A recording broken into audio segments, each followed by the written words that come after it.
Let's make delicious, affordable, organic bread together.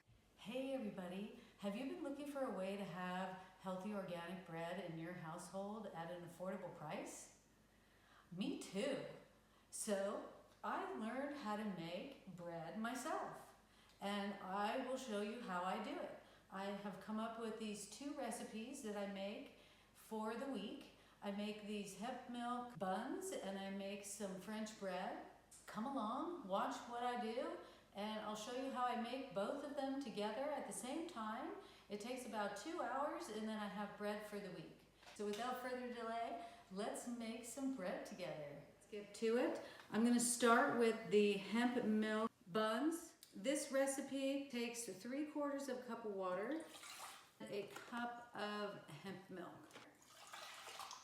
a 1/4 cup of sugar, a tablespoon and a half of yeast. We'll stir those guys up, wake them up a little bit. Get them a little bit dissolved and introduced to the sugar. Add a cup of flour. Now for this part, don't leave any big chunks of dry flour in your mixture. The yeast, they're microscopic. They can't penetrate a chunk of dry flour and then survive in there. They need to be wet to survive. Water is life, my friends. And yeast are a living organism. So biggest thing that I've ever learned about making bread, and that is that you are creating the food for the yeast so that they can do their job and make you delightfully fluffy soft buns and French bread. I almost have all those chunks dissolved, and I'm seeing some chunks of yeast, so I want to break that up too. It's looking good. So now this can go into the oven, which is on proof right now. If you don't have an oven with a proof setting, you can turn it to like 100 degrees, set a timer for about 3 minutes, and then turn it off, and then the oven should be at around 100 degrees. So your yeast can activate in there. Now that we've got the yeast mixture in the oven for activation, it's time to make the French bread mixture. The French bread takes 2 cups of water, 1 tablespoon of yeast, 1 tablespoon of sugar, and I mix it up like I did with the buns.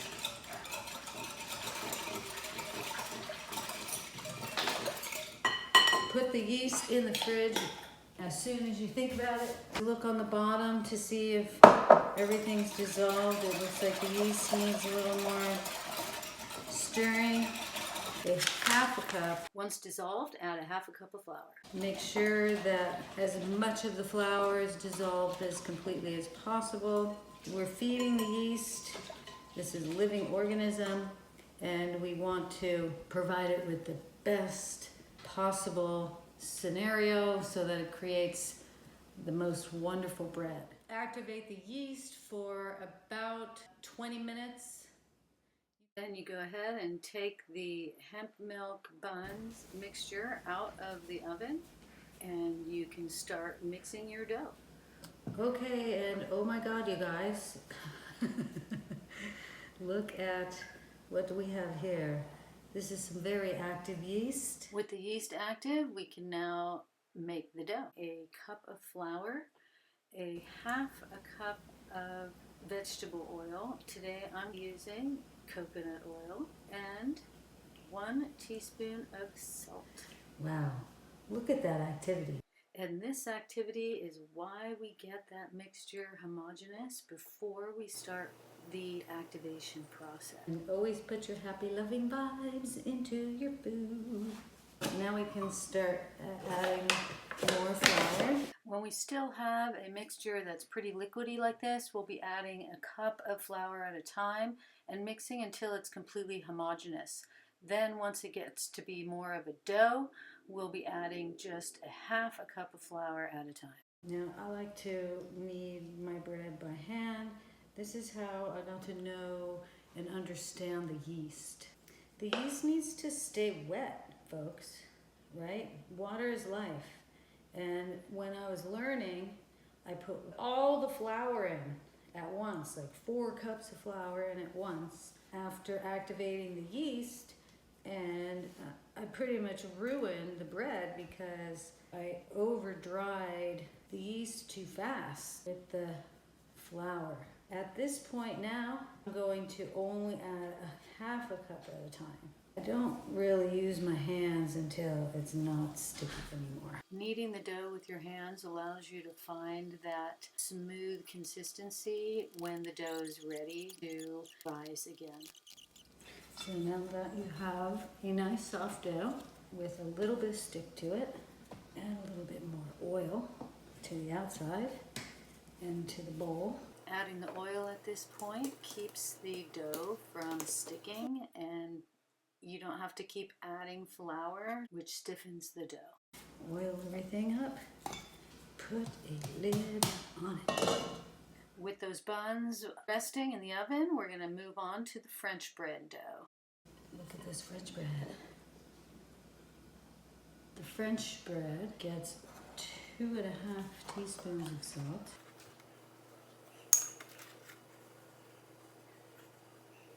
2 cups of flour,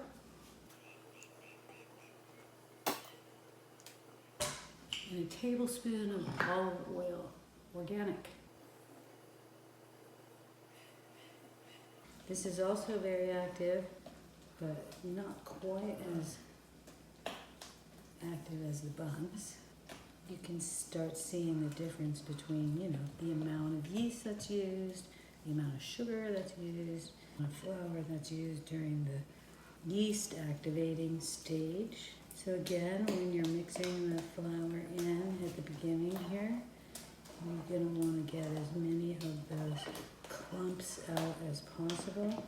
That's going to help with your light, fluffy bread. Okay?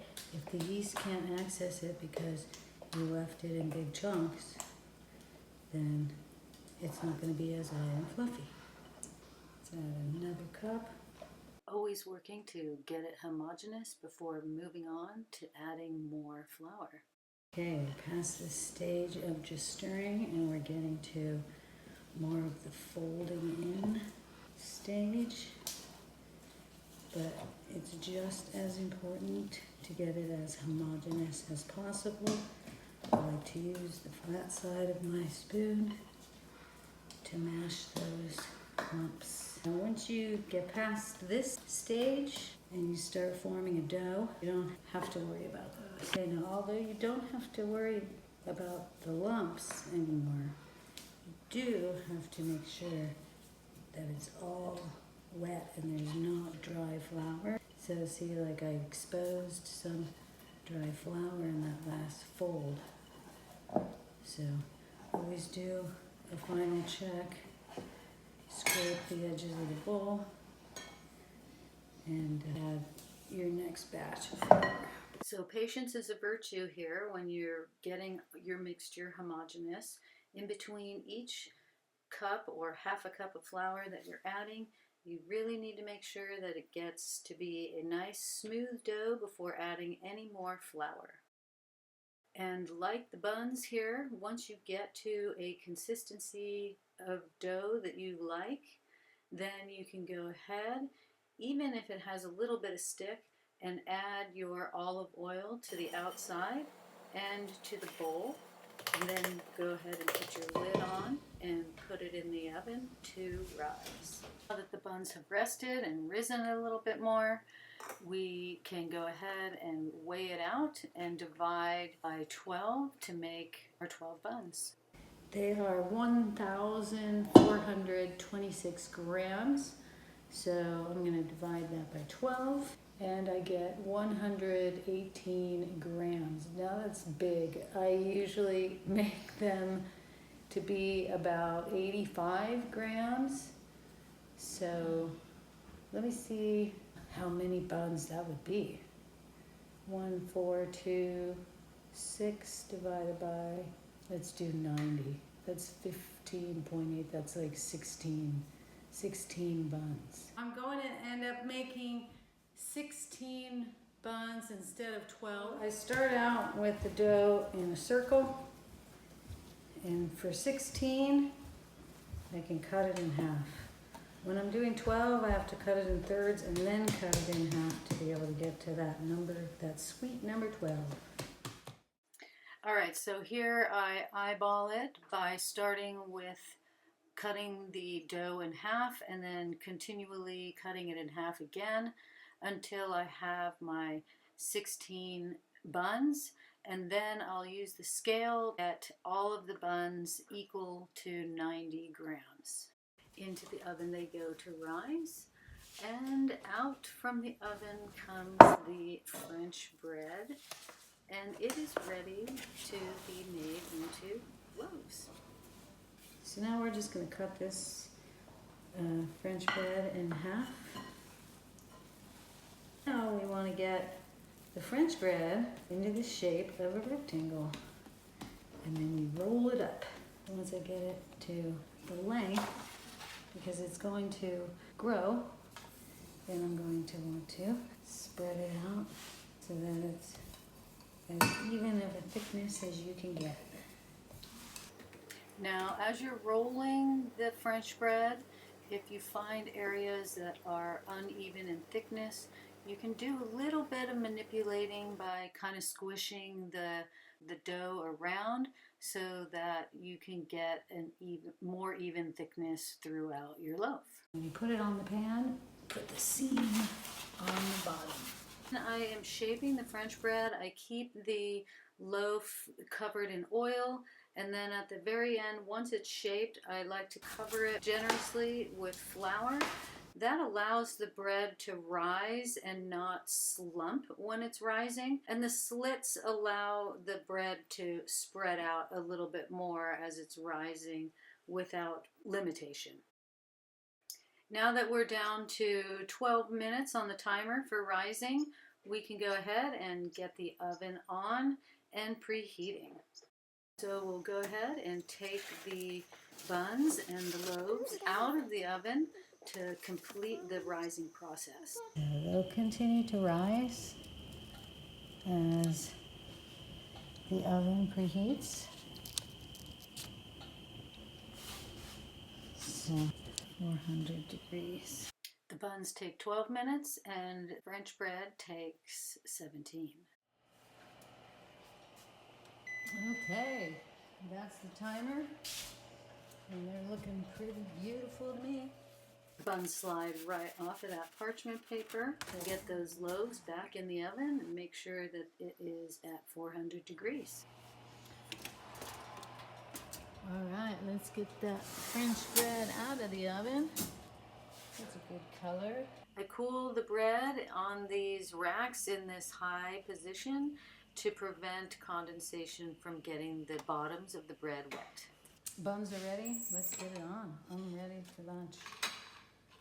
I made some bacon. Got my lettuce. And I got my bun.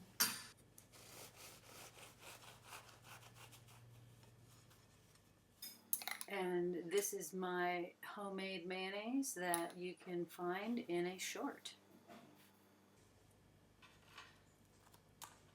And these delightful garden fresh tomatoes.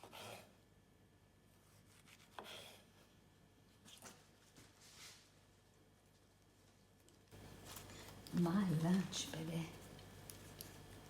Yum.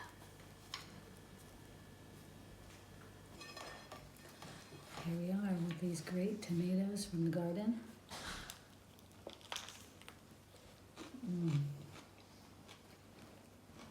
So if you enjoyed watching this video on how to make 2 types of bread simultaneously for your week's supply, please like and subscribe to our channel and you'll be notified of all my recipes as they get released.